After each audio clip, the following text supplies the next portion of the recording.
안녕하세요. 조정원 목사입니다. 오늘은 승천과 재림 사이 종말에 일어날 일들에 대해서, 이 미래적인 사건들에 대해서 한번 나눠보도록 하겠습니다. 우리는 사도신경 내용 중에 이제 하늘에 오르사 전능하신 하나님 우편에 앉아 계시는 이 승천의 사건과 저리로서 산자와 죽은 자를 심판하러 오시리라고 하는 이 재림의 사이에서 벌어질 이 종말에 일어날 일들에 대한 이야기를 우리가 오늘 나누게 될 겁니다. 우리는 역사 속에서 하나님께서 육신을 취하셔서 사셨고 죽으셨고 부활하셨다는 사실을 믿고 또 사실로 고백을 합니다. 우리는 이것을 처음 오셨다, 처음 임재하셨다 라고 해서 초림이라고 부릅니다. 마찬가지로 우리는 주님께서 우리가 인지할 수 있는 시간의 역사 속 언젠가 실제로 임재하셔서 모든 것을 새롭게 하실 때가 온다 라고 그렇게 믿습니다. 그래서 우리가 이것을 다시 오신다라고 하는 뜻으로 재림이라고 부릅니다. 이 초림과 재림 사이를 우리는 종말이라고 그렇게 부르는 겁니다. 때로 이 종말을 재림 바로 직전에 일어날 일로 생각을 하고 제한하는 경우가 종종 생기는 것 같아요. 우리는 종말이 이미 시작을 했고 또 진행 중이고 재림 앞으로 계속해서 나아가고 있다라고 그렇게 믿습니다. 이것을 우리가 시작된 종말론, 더 분명한 표현을 사용하기 위해서는 이미 실현된 종말론이라고 부르는 게 맞는 것 같습니다. 그럼에도 불구하고 여전히 최후의 최후, 그 바로 직전에 일어날 일들이 존재하죠. 그렇기 때문에 그것을 우리는 미래 종말론이라고 그렇게 부를 겁니다. 그래서 오늘은 우리가 오해하기 쉬운 종말론을 정리를 하고 우리가 진짜 이해해야 하는 종말에 벌어질 일들을 생각을 해볼 겁니다. 오늘은 실현된 종말론으로 이미 시작된 종말 사건들을 살펴보고요. 다음 주에는 미래 종말론으로 천년 왕국에 대한 이야기를 나눠보려고 합니다. 오늘과 다음 주에 나누는 이 종말론, 최후에 일어날 일들에 대해서는 저는 안토니 후크마의 개혁주의 종말론에 나오는 내용들을 참고해서 정리해서 여러분들에게 설명을 드릴 겁니다. 자세한 설명을 살펴보시기 위해서는 이 개혁주의 종말론이라고 하는 책을 참고하시면 좋을 것 같습니다. 이 후크만은 마지막 일어날 구체적인 표적들을 다음과 같이 정리를 합니다.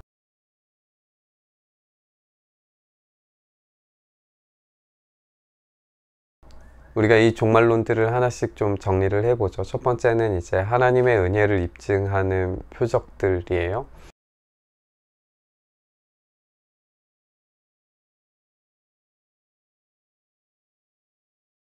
하나님의 은혜를 입증하는 표적들은 복음이 만국에 전파되고 온 이스라엘이 구원을 받는 사건이 있습니다. 하나님께서 재림을 지연시키시는 것은 은혜로운 결정이에요. 지금 당장 재림하셔도 피조물인 우리는 아무 할 말이 없을 테지만 재림을 지연시키심으로써 한 사람이라도 더 은혜 안으로 들어오도록 기다리고 계십니다. 마태복음 25장 14절을 보면 이 천국 복음이 모든 민족에게 증언되기 위하여 온 세상에 전파되리니 그제야 끝이 오리라 라고 말씀하십니다. 모든 민족에게 증언된다 라고 하는 것은 복음이 세상의 모든 민족, 모든 구성원들이 이 복음을 듣게 될 것이라고 하는 그런 의미보다는 복음이 무시할 수 없을 만큼 모든 민족의 삶의 일부가 될 것이라고 하는 뜻을 담고 있다라고 볼 수도 있습니다. 또 그제야 끝이 오리라 라고 하는 말에 모든 민족 구성원들에게 복음이 전달된 그 순간의 종말이 임하게 되는 것으로 이해할 수는 없습니다. 누구도 인류 모든 구성원에게, 하나님께서 선택한 인류 모든 구성원에게 복음이 전달되었는지 누구도 확인할 수 없습니다. 종말은 선교의 동기가 될 수는 있을 것 같아요.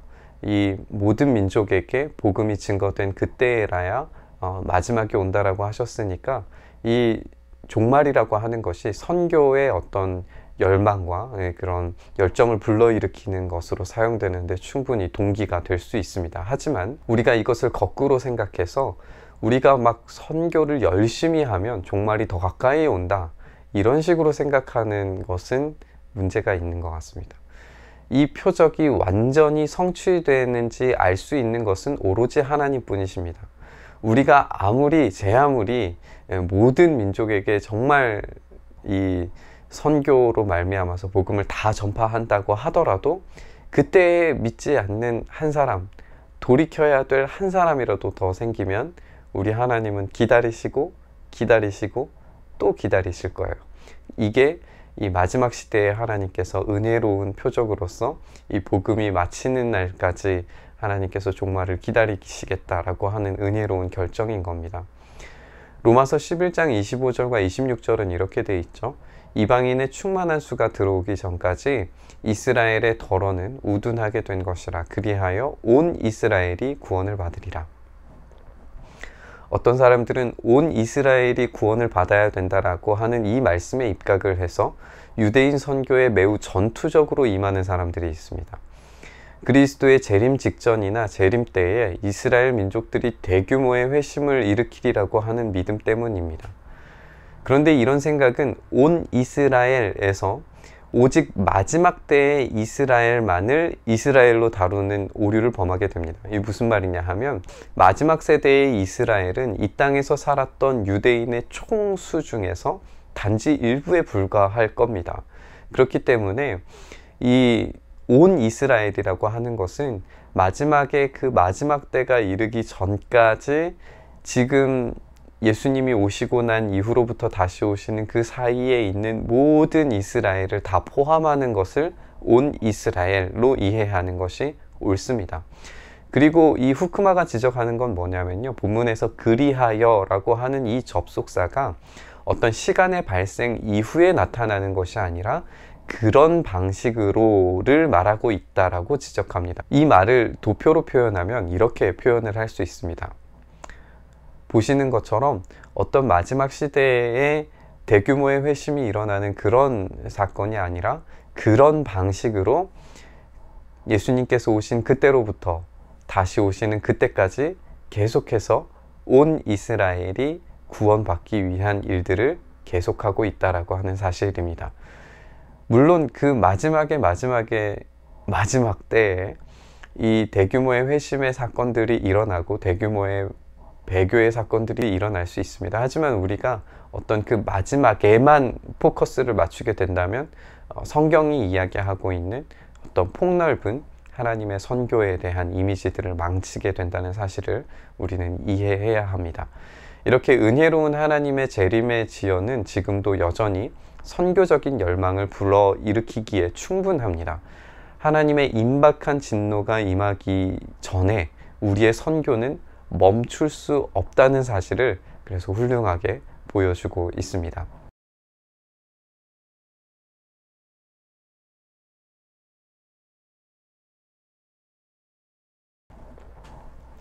두 번째는 하나님을 향한 저기를 보여주는 표적들입니다. 먼저 환란을 좀 한번 생각을 해보면 복음서를 읽으면서 이 환란에 대해서 예수님께서 말씀하시는 본문들을 읽을 수가 있죠. 이 본문들을 통해서 성전의 파괴에 대한 예언과 세상 끝날까지 벌어질 환란에 대해서 예수님께서 동시에 다루고 계신다는 사실을 발견하게 됩니다. 그래서 이 두 가지의 이야기, 성전의 파괴 사건과 그리고 진짜 마지막에 예수님께서 다시 오실 날에 일어날 이야기가 서로 뒤섞여 있는 것으로 느껴지게 되는데, 그래서 이 미래의 사건들이 굉장히 가까이 인접해 있는 사건처럼 느끼게 됩니다. 그래서 이 본문이 어려운 거죠. 근데 우리가 이런 걸 한번 생각을 해봤으면 좋겠어요. 먼 산을 이렇게 바라보면 굉장히 멀리 떨어져 있는 봉우리들이 마치 가까이 붙어 있는 것처럼 보이는 그런 현상이 나타나죠. 이런 미래의 사건들이 매우 가까이 붙어 있는 것처럼 느껴지지만 사실 그렇지 않다는 것을 우리는 이해해야 됩니다. 그 마지막으로 가까이 가면 가까이 갈수록 이 사건들이 점점 더 이렇게 큰 간격을 벌리면서 시간이 오래도록 지나는 것을 우리가 발견합니다. 그러니까 미래적인 어떤 예언의 사건들은 그 당시에 일어날 수 있는 사건을 이야기하기도 하지만 훗날 멀리 떨어져 있는 사건들을 가깝게 당겨서 보는 그런 이미지를 가지고 있기도 합니다. 이것은 구약의 선지자들의 독특한 표현법이기도 했고 예수님의 환란에 대한 강화가 이스라엘 지역에서 그리스도인들이 겪게 될 실제적인 환난을 이야기하는 것임과 동시에 지금 우리가 겪게 될 환난을 말하고 있음도 놓쳐서는 안 됩니다. 그렇게 환난의 징조는 말세에만 국한된 것이 아니라 그리스도의 초림과 재림 사이의 전 시대의 특징으로 봐야 됩니다. 우리가 지금 교회가 핍박을 받는다고, 종말이 가까웠다고 그렇게 말할 수도 있겠지만 앞으로 얼마나 더 많은 시간이 우리에게 와야 되는지 우리는 알 수가 없습니다. 우리의 인지적인 능력에서는 그 마지막의 마지막 때가 언제인지 확정할 수 없습니다. 우리 시대 이전의 초대교회에서 국가적인 처형이 있었다는 사실을 한번 생각을 해보세요. 그때는 정말 이 엄청난 환란으로 말미암아서 곧 예수님 오실 거라고 생각을 했어요.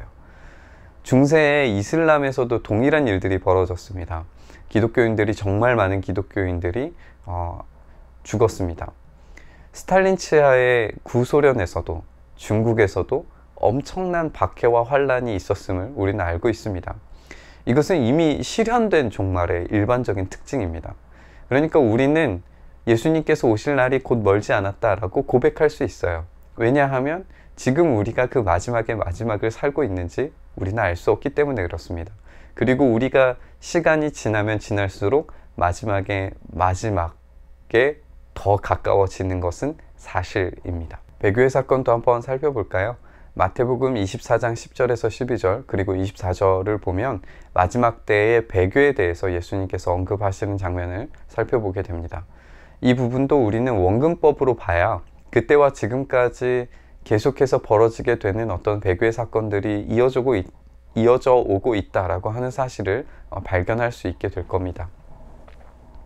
히브리서는 믿음의 닻을 내려서 떠내려가지 않도록 하라고 주의하라 라고 그렇게 이야기를 하는데, 당시에도 이런 배교가 일어나고 있었다는 증거입니다. 더 분명한 것은 데살로니가 후서 2장 1절에서 3절이죠. 배교하는 일이 있고 불법의 사람이 나타나기 전에 그날이 이르지 않을 것이다 라고 하는 이 본문의 말씀입니다.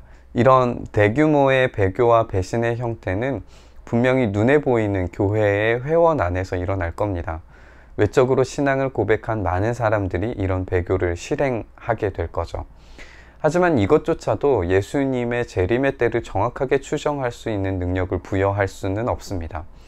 마찬가지로 초대교회의 박해의 시기에 박해를 피하기 위해서 잠시 배교했다가 다시 돌아온 그리스도인들을 어떻게 처리할 것인가가 문제인 적이 있었어요. 우리나라도 마찬가지예요. 신사참배 문제를 놓고 신사참배에 찬성한 목사들의 성례 집전을 반대하는 것으로 교단이 찢어지기도 했습니다. 이런 배교의 최종적인 모습은 멸망의 아들 적그리스도의 등장으로 더욱 구체화되고 최종적으로 발생할 마지막의 마지막 사건이겠죠. 적그리스도도 한번 다시 생각을 해보면 다니엘에 있는 예언의 말씀을 예수님께서 인용하셔서 선지자 다니엘이 말한 바 멸망에 가증한 것이 거룩한 곳에 선 것을 보거든 이라고 마태복음 24장 15절에 말씀하시죠. 당시에 멸망에 가증한 것은 안티오쿠스 에피파네스가 성전에 세운 그 제우스 신상을 이야기하는 것이었어요. 그런데 예수님께서 이 사건을 앞으로 일어날 일과 연결시키고 계신다는 사실을 우리가 보게 되는 거죠. 그리고 이 사건은 또다시 티투스가 예루살렘을 멸망시키면서 황제 숭배를 강요하는 깃발을 들고 예루살렘 성 안에 입성함으로써 또다시 이게 가까운 시일 내에 벌어지는 사건으로 일어납니다. 그러니까 이 멸망에 가증한 것과 그리고 불법인 사람 또한 어떤 연속성이 있는 존재임을 우리가 알 수 있어요. 그럼에도 불구하고 적그리스도의 등장 자체는 종말의 종말, 그 마지막의 마지막 때에 등장하게 될 겁니다. 하지만 그게 누구냐라고 특정 짓는 것은 정말 쉽지 않은 일이에요. 적그리스도는 큰 배교, 반역에서 나오게 될 겁니다. 이 사람은 한 사람이 될 거고 이 사람은 예배의 대상이 될 거예요. 그리고 이 사람은 자신의 목적을 위해서 거짓 기적과 거짓 가르침을 이용할 겁니다.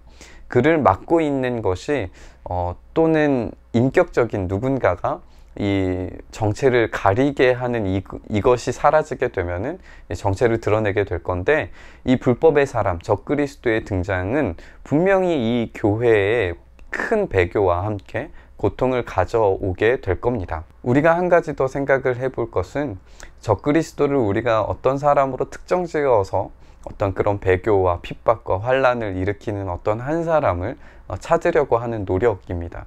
그것들이 아까 계속 우리가 이야기해오는 것처럼 이 마지막 시대에 있는 모든 어떤 세대 안에서 동일하게 경험하게 되는 그런 사건일 뿐이고, 어떤 최종적인 적그리스도가 등장하기 전까지, 심지어는 그 최종적인 적그리스도조차도 우리는 누구인지 절대 전혀 그것들이 치워지기 전까지는 알 수가 없습니다.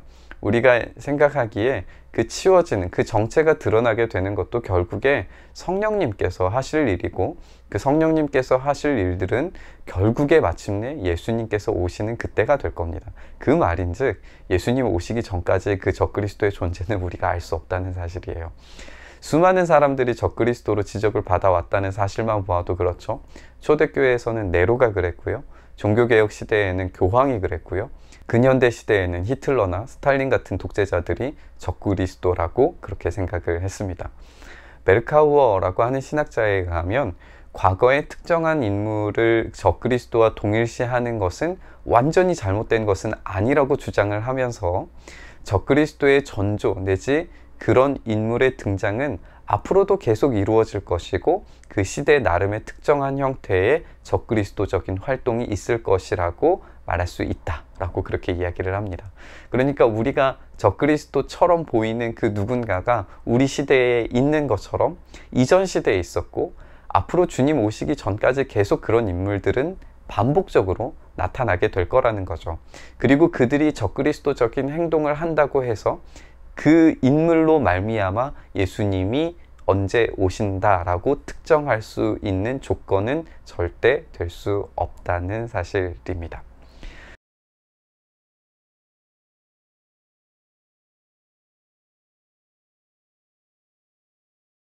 하나님의 심판을 보여주는 특징들은 우리가 생각하기에 마태복음 24장 6절에서 8절에 나타나는 이야기들을 우리가 볼 수 있을 것이고, 또 계시록에 나오는 이야기들도 우리가 알고 있습니다.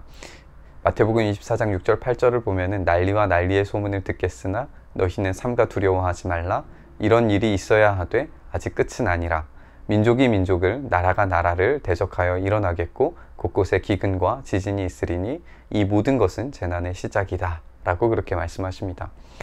우리는 계시록의 재앙들이 이런 전쟁과 지진과 기근 등으로 이루어지는 심판이라고 하는 사실을 알고 있어요. 인류의 역사에서 전쟁이 그친 적이 없고 오히려 끔찍한 대규모의 인종학살은 20세기에 들어서 더 자주 자행되어 왔음을 우리가 알고 있습니다. 코로나 같은 질병이 지금만 있었던 것은 아니었고, 흑사병과 스페인 독감 같은 대규모 팬데믹도 있었습니다. 요지는 이것들이 시대의 표징인 것은 사실이지만 어떤 시점을 특정할 수 있는 특징은 절대 아니라는 사실입니다. 시작된 종말론, 실현된 종말론자들은 이 마지막 완성된 종말이 이를 때까지 이런 특징들이 계속적으로 반복해서 더 다양한 방식으로 일어날 것을 이해합니다. 그러니까 우리는 시간이 지나면 지날수록 재림과 더 가까워지기 때문에 더 선명해지는 일들을 마주칠 뿐이에요. 그래서 주님의 재림은 지금 당장 일어나도 이상하지 않을 사건입니다. 따라서 일어나는 표징들이 어떤 분명한 특징들을 보인다고 해서 우리가 두려워하거나 무서워할 필요가 없습니다. 성도들은 이 마지막 시대의 표징들이 산모가 아이를 낳기 전에 겪는 산통이라는 사실을 잊어서는 안 됩니다. 주님이 다시 오시는 날 모든 것은 다 새롭게 원래의 목적에 맞게 완성이 될 겁니다. 종말은 이미 실현되었고 우리는 그 종말을 겪고 있는 중입니다. 누군가는 개인적인 종말을 미리 경험하기도 할 것이고, 누군가는 정말 예수님이 다시 오시는 것을 경험할 수도 있습니다. 우리 누구도 그 앞을 알 수 없습니다. 다만 우리는 이 종말이 끝을 향해 달려가고 있음을 믿음과 기쁨과 소망으로 기다릴 뿐입니다. 우리는 차분하게, 그리고 우리의 삶을 온전히 하나님께 드리는 예배자의 모습으로 몸부림치면서 우리 주님 앞에 설 때에, 그때 우리는 최선을 다해서 우리의 등불을 준비하고 있는 것이 됩니다. 두려워하지 마시고 오히려 기쁨과 오히려 소망으로 이 마지막 때를 살아내시기를 축복합니다. 그것이 우리가 가지고 있는 마지막 종말에 대한 신앙입니다.